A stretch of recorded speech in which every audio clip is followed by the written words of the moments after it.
I think it was Churchill who made a quote about how like the world will respect an insane man, because there is an element of Trump that I think he'll just say the most, like you said, insane thing possible, and then we'll see the complete opposite effect a day later, which is exactly what we saw. I'm going to wipe out the whole civilization. Didn't do it. Ceasefire. Not only didn't do it, ceasefire. Well, Trump's very smart, and when I was talking about that, I wasn't actually referencing Trump's tweet. I was referencing the attitude to a lot of Americans who don't know where Iran is on a map. Who think we should just nuke them. You know, because a lot of the the hillbilly types do believe that. Of course. And I was talking about them.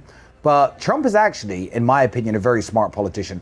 We're going to take Greenland, fuck it, Greenland's going to be ours. And he gets the minerals deal he wants because the Greenland's like, oh, don't actually take us, here's the minerals deal. So Trump often says things that are very exaggerated, knowing that he's going to fall far short of that, but that's the result he actually wants. So I wasn't actually referencing Trump's tweet. I was referencing, I know Americans who are just like, yeah, well, them Iranians, they're crazy. They want to kill us all. And they're like, I'm like, I know loads of Iranian people, and they're all wonderful people.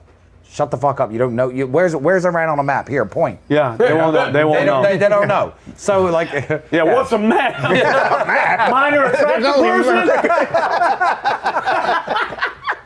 That was a good one. That was a good one. All right, so I want to ask one more question. Well, I want to ask one more question, and I have two things that I want to do with you. Sure. That just sounded really bad, but I also think because we talked about faith. You brought it up. Yeah. I think a big problem over there too is there is no Christ. Me and Humberto have had this conversation. Like, submitting to Christ, I think, is a big thing over there that'll make everybody. Don't get me wrong. Christians have killed people in the past and all that stuff, and Old Testament. I get all that, but what I'm saying is, with Christianity, I know that you're a Christian Orthodox, correct? Indeed, I am. So am I. And Andrew went from atheist to Christian. He's a practicing. I don't think he went from atheist to Christian. I think Andrew went from atheist to deist to Muslim. He went from not believing God to believing there's a God. Got you. Okay. I don't think Andrew was ever. Okay, so so being a Christian Orthodox, I'm pretty sure because you read the Bible. Yeah. You've read the Bible. I've done it twice. I'm also doing the Bible in a year again. You can read the Bible 1,000 times, but you're going to keep finding different stories. Yeah. So in John 14, chapter 14, verse 6, Jesus Christ says, "I'm the way, the truth, and the life. No one comes to the Father except through me." So you, Tristan, knowing how much you love your brother, you guys are inseparable. I admire, me and my brother are very, very close. You guys are at a whole different level of closeness. You obviously want the best for him. Do you ever feel pressed to bring him back to Christ? Because we know how if God forbid everything ends, Tristan, we know God is a very loving God, but he's a very jealous God. And I want... Let's reverse the question. Yes. If Andrew was sitting with an imam and two other Muslims. Yes. And they said, Andrew, you dearly love your brother. As you know, Islam is the only way. Yeah. Why don't you talk to your brother about becoming a Muslim? If you were to watch that conversation happening, you'd think, well, they're wrong and Andrew should just leave Tristan alone, yeah? Well, I understand that they think I'm wrong, and Andrew's a 40-year-old man. I'm a 40-year-old man. We're both family men. We both have our own lives. Yes, we live together, and yes, we are a team. But if you take something as big as religion and you have me trying to convert, because you're worried about me trying to talk to him. Okay, well, let's make it an equal playing field. I'm going to start trying to talk to him about Christ, and he's going to start talking to me about the Quran. Then mine and Andrew's business empire completely falls apart because we're at each other's throats being like, no, I'm right, you're right, I'm right, you're right. And we have the 20th crusade in my house. So it's not actually a one-sided thing of I can have a quiet word with Andrew and bring him around, because I'm sure Andrew sits with a bunch of Muslim friends who says you should bring your brother to the mosque. And Andrew says, no, I will not do that. Tristan will do what he wants, and that's his own personal business. Therefore, I have the integrity to hold by that answer when I sit around my Christian friends. Got you. But so my question is though, with the factual, because bro, I've read the Case for Christ. All these theologians, the breaking it down. Christ was definitely here.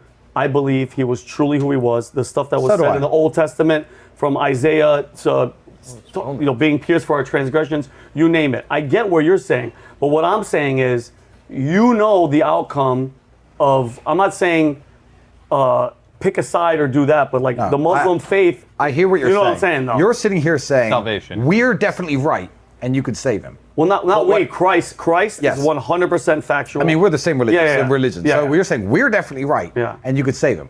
I get that, and I believe that. However, on the other table, somewhere else, it's we're definitely right, and you could save him. We're not going to start that amongst each other. He is a full-grown man and he can make his own decisions. And I'm not here to police him, and he doesn't do it to me out of respect, so I'm not going to do it to him out of respect. Have you guys ever talked about like theology with each other? All the time. So then maybe what I see We have here, we have our conversations. Yeah, of because- course, but we don't ever publicly disclose it. You know, I will never sit here and say, well, he said this and I said this. Yeah. Or we'll never go on a live stream. Of course. And debate who's right and wrong. You know, we have too much respect for each other. And it's not only that, right? You could say my brother, fine. Forget my brother for a second. Let's look at my entire group of friends, the entire group of people I associate with. Probably you as well. You know, do you talk to your Jewish friends and tell them they need to follow Christ, or your Muslim Vinny friends? does, Or, yeah. I do. Adam, you went to Tristan. Yeah, Adam. I swear to you, it's a funny question. Yeah. Adam, yes, because an Adam is really open and listening. I know that'd be Yeah, fair. very, very hard. But like Muslims, I actually made one guy on Connect, you know, the app that we have that Pat created. Of course. I went back and forth with this guy. If I'm not even joking, Tristan, 75 back and forth, and I was giving factual, and I get it. Everybody thinks that their religion, whoever you are, Buddhist, whatever. Christ died, said he was coming back, came back. Nobody else did that. And this one guy, I'm not even joking, he sent me photos because he had to send it in a Google Drive. He got baptized and became a Christian. And I feel like God gave it to me, which by the way, I'm not that bright when it comes to theology. No, I'm really, like, I'm trying and I'm getting there. But I told him, I go, listen, Jesus is coming back like a thief in the night. And I'm trying to explain to people as much as I can that, bro, he's a very loving God, but he's a very, very jealous God, and you will not worship any other God. Well, maybe then let me share why I feel slightly different to you in terms of pontificating to people. I know Adam very well. I was with Adam last time I was in Miami. He was sitting in my house 3-4 hours. Yeah. I didn't once try to tell him, hey, bro, don't be Jewish, be Christian. You should follow Christ. I didn't once do that, and I never did because I don't feel at all that I have an authority to be the shepherd to Adam or Andrew or anyone. I feel like it is my authority to be the shepherd in this world to my children, their mothers. That's who I guide and that's who I teach. If my fans want to listen to me about my various opinions on things, that's fine too. But I am not a religious leader and I'm not going to start conflicts. If Adam was my business partner, the amount of work we can get done together would be amazing because Adam's a smart guy and I'm a smart guy. And I feel like for every conversation we have where I tell him to start being a Christian and he tells me to start being a Jew, then we're just going to diminish the returns of what we're trying to accomplish together. So he has his religious beliefs, I have mine, and we work as a team in the same direction while we're here on Earth.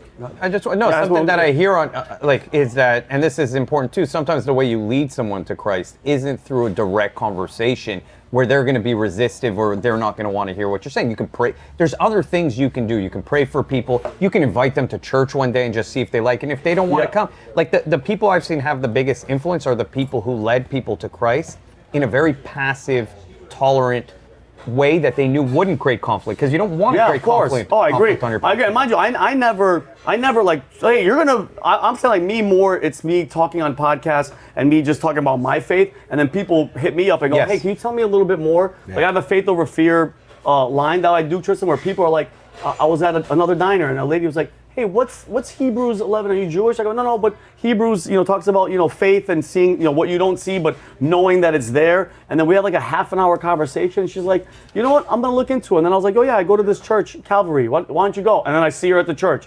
So yeah, I'm not one of those. I don't pressure people. Yeah. When people come, I'm like, hey, this is what I do. This is how my life has changed. And these are facts that I know. And then you go figure it out on your own. And it's some of them do come. Yeah. Tristan, some of them come to the light.